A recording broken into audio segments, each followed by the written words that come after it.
Olutalo lw'omumpembe Joseph Kony mu myaka gy'ekyenda lwasannyalaza ebintu bingi era lwateeka bangi ku bunkenke era buli omu alunyumya bubwe.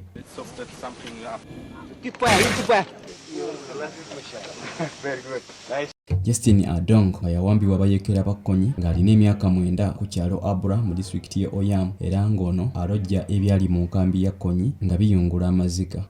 Mu bitundu bya Oyam basajja ba Kony gye bamusanga okumuwamba. Ono nno olw'obulungi bwe agamba nti Kony yennyini ye yamutwala era nga nnyina ateesobola yakandanga kulajana naye nga bino Kony bimuyita mu matu. Wali na baganda be waka?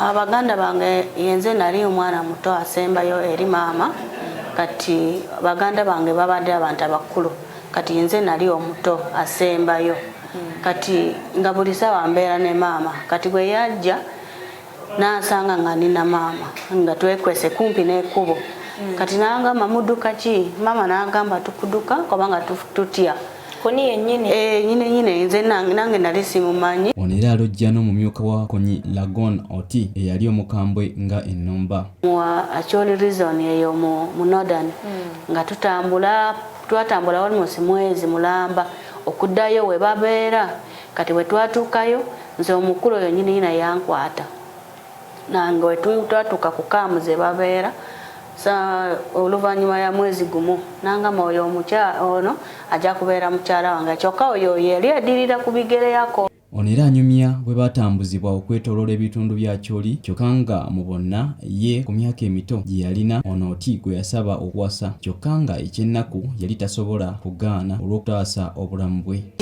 Nze we natuuka bali abalala babagabira walala ffe baatutwala abantu babiri nze n'omwana mulala bamuyita Kilara baatutwala nabo kati bwe baatutwala ne tutuukayo ne kibeera namala wiiki nga gumu kati we namala wiiki obulala gwa kubiri n'atandika kunkoseza naye nga sirina na kangamenti oba ekintu kyonna kyemanyi. Ekyewuunyisa ku myaka 9 ono yalina ennyumba mwe yali agenda okufumbira Oti Lagon era nga talina kintu kyonna kyamanyi yatandika okukozesebwa mu by'obufumbo kyokka Adong bino abinyumiza nga ayungula amaziga.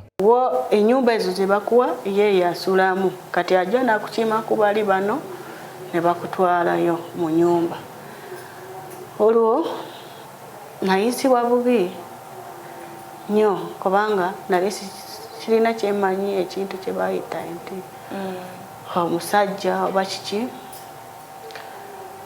yampisibwa bubi. Ono era yasobola okusimattuka nga bwe tunaakunyumiza mu mboozi ya Kony ekitundu ekyokubiri naye nga kati Justin Adong essira alissa ku kuyamba baana n'abakadde abaakosebwa olutalo luno nga yatandika n'ekibiina ky'obwannakyewa ekya Abra Save the Children for Future Development. Mu kaweefube ono yatandiseewo omulimu gw'okusondera omwana Katrina mu kiyayise Save Baby Katrina ow'omwaka ogumu nga ono alina ekirwadde ky'omutima era nga ensimbi ezeetaagisa omwana ono atwalibwe Buyindi alongoosebwe omutima ziri mu $1,400 ogwa dola bwe bukadde 5 mu nsimbi za Uganda. Okujjukira ono bye yayitamu Adong agamba nti buli muntu yeetaagisa okuyambibwa okusobola okwekulaakulanya n'okubaako ekyenjawulo. Zarafat Musoke, STV Select ey'enjawulo.